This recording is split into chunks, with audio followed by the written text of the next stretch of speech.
mengajak umat Islam di Kecamatan Cisayong, Kabupaten Tasikmalaya untuk melindungi dan membentengi diri, keluarga serta seluruh masyarakat dari paham radikal takfiri atau pemahaman yang mengkafirkan sesama umat seperti yang didakwakan oleh kelompok radikalisme Salafi, Wahabi, dan Syiah.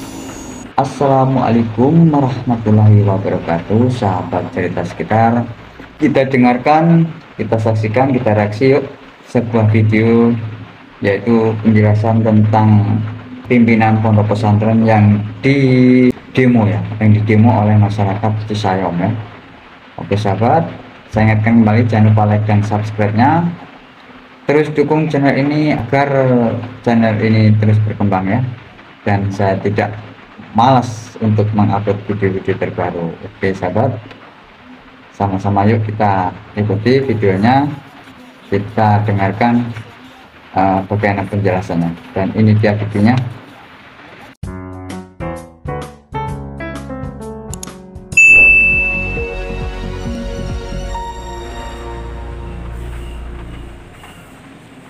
News Tasik.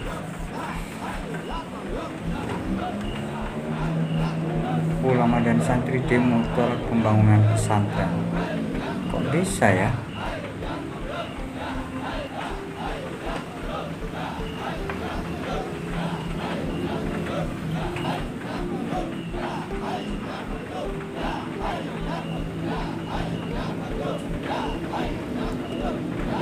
Menentang segala akidah yang keluar dari tauhid Islamiyah dan Ahlus Sunnah wal Jamaah. Selanjutnya, mengajak umat Islam di Kecamatan Cisayong, Kabupaten Tasikmalaya untuk melindungi dan membentengi diri, keluarga serta seluruh masyarakat dari paham radikal takfiri atau pemahaman yang mengkafirkan sesama umat seperti yang didakwakan oleh kelompok radikalisme Salafi, Wahabi, dan Syiah. 2. Menentang serta mengecam segala bentuk pemahaman radikalisme yang memperbolehkan tindakan teror seperti ISIS serta pendukungnya. Selanjutnya, menghimbau umat Islam Kecamatan Cisayong, Kabupaten Tasikmalaya khususnya untuk menjaga serta bersatu untuk menghadang segala bentuk pemahaman-pemahaman radikal tersebut serta aliran-aliran yang telah dinyatakan sesat dan menyesatkan oleh Majelis Ulama Indonesia dengan melakukan komunikasi dan koordinasi bersama ulama serta aparat yang berwenang setempat. Apa iya Majelis Ulama Indonesia itu menyatakan ini ajaran yang sesat? Oh, ini pimpinan pesantrennya. Pimpinan pesantren, kami sudah dapat restu dan izin resmi. Nah, ini udah dapat restu dan izin.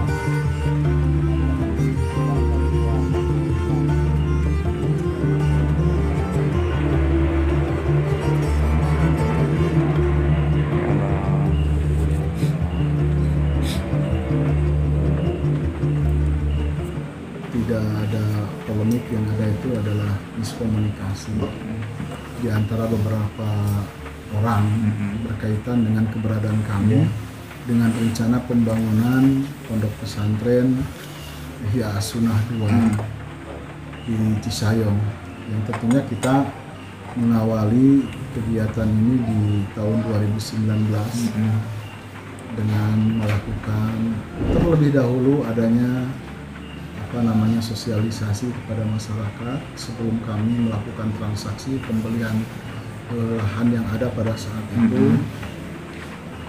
Kepada yang punya wilayah tentunya kami juga berkomunikasi semampu kami dengan kepala desa, dengan tokoh masyarakat, tokoh agama, ada di antaranya ketua MUI, ketua pemuda, tokoh masyarakat yang lainnya. Nah, ini ada yang komentar ya guys ya, kemarin itu ada yang komentar lebih jauh daripada di video yang satu ini ya, desa, itu mereka nyinyir ya, diarahkan untuk bertemu ketua MUI, kemudian juga beberapa tokoh forum silaturahmi Cisayong yang disebut dengan Porsil. Ini kami dari awal sudah mencoba membangun komunikasi dan silaturahmi untuk menjelaskan, sang pimpinan juga pun kami memberikan bahwa sudah berkomunikasi, sudah dalam bentuk CD dan tulisan menghadirkan para tokoh masyarakat, Cisayong berkaitan tokoh pemuda, mungkin ya kepala desanya. Keberadaan kami Ihya Sunnah tentunya bukan sesuatu yang sulit untuk bisa diketahui karena jarak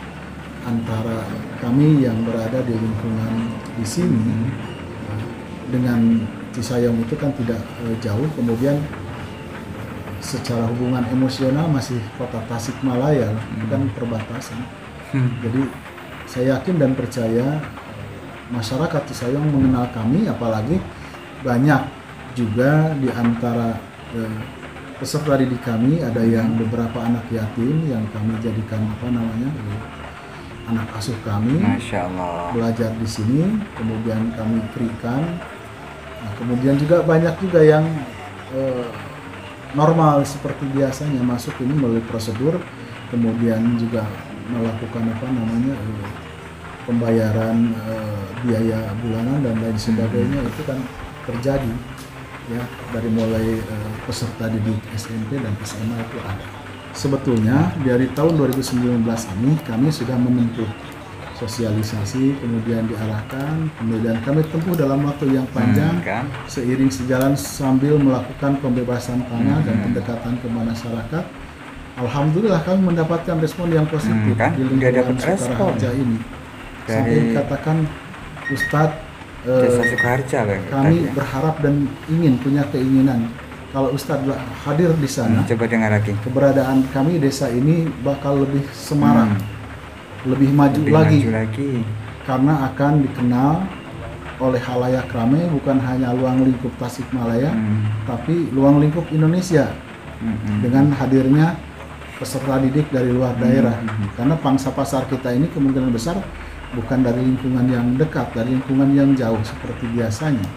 Sarana prasarana mungkin bisa lebih memadai untuk kebutuhan peserta didik yang dalam tahap perkembangan. Baik dengan sarana olahraga yang memadai, ada futsal, ada lapangan sepak bola, ada kolam renang, terus juga ada sarana-sarana yang lainnya. Itu sangat memungkinkan karena cukup luas, di sana kurang lebih 6 hektar.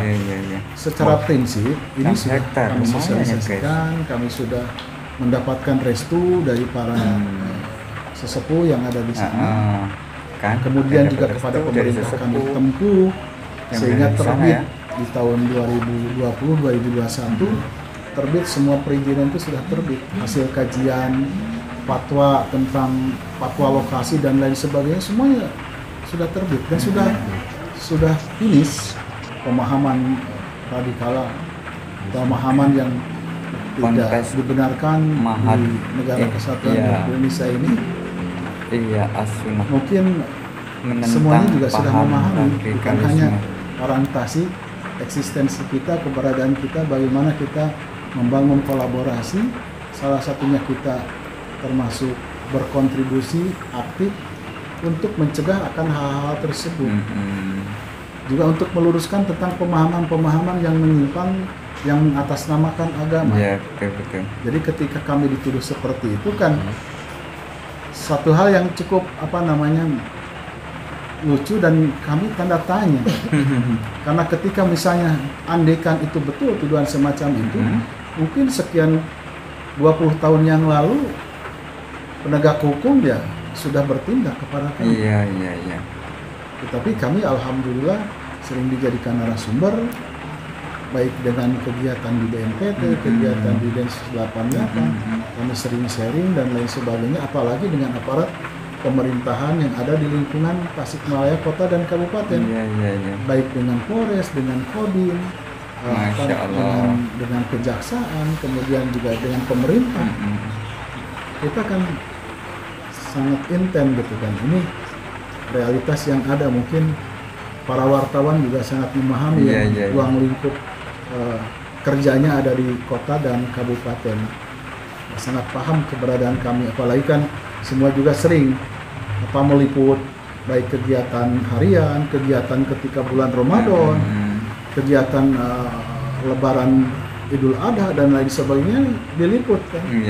Kadang-kadang juga kan langsung sebetulnya berkaitan dengan tuduhan itu, biarlah nanti pemerintah yang dalam hal ini yang berkaitan, yang berkompeten dan yang sangat memahami kami, yang bisa memberikan klarifikasi dalam hal ini penegak hukum, aparat kepolisian dengan segala perangkatnya. Saya yakin dan percaya sampai hari ini sangat paham terhadap kita. Insya Allah majulah ponpes-ponpes bermanhaj salaf ya. Semoga Allah selalu senantiasa memberikan jalan terbaik, memberikan hidayah kepada mereka yang menentang ajaran-ajaran salaf ya. Oke.